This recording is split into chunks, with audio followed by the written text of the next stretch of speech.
On the 11th hour of the 11th day of the 11th month, the fighting of World War I ended in 1918. Due to the conclusion of the War to End All Wars, November 11th became a universally recognized day of celebration. The day was originally declared Armistice Day, 8 years after the end of World War I, and honored only veterans of that war. Then in 1954, after World War II and the Korean War, it was renamed Veterans Day to honor all veterans who served America in war and defended democracy. So today we honor all of our veterans who unselfishly placed their lives on the line for our freedom.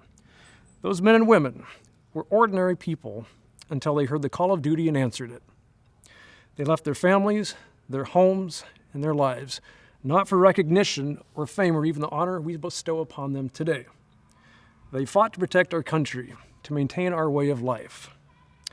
Ordinary people who have accomplished extraordinary things. Simply put, that's who veterans are. Young and old, rich and poor, black and white, and every category in between. They are men and women who served or still serve America. Some have endured great hardships, separation from family, and drastically altered lifestyles.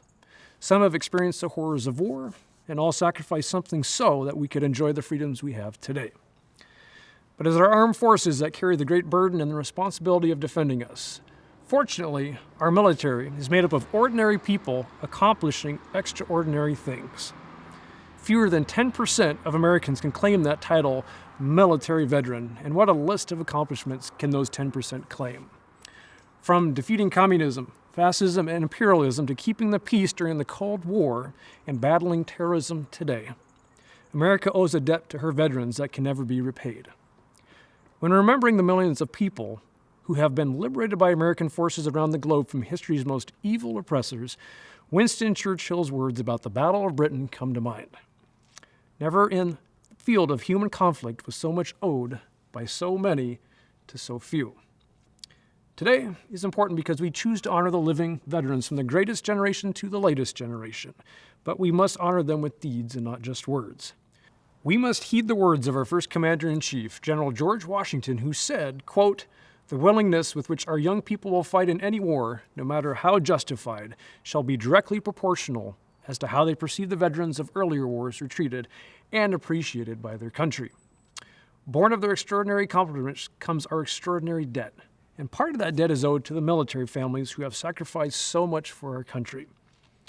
We must honor all these families, and not just with blue and gold star banners, but with compassionate hearts.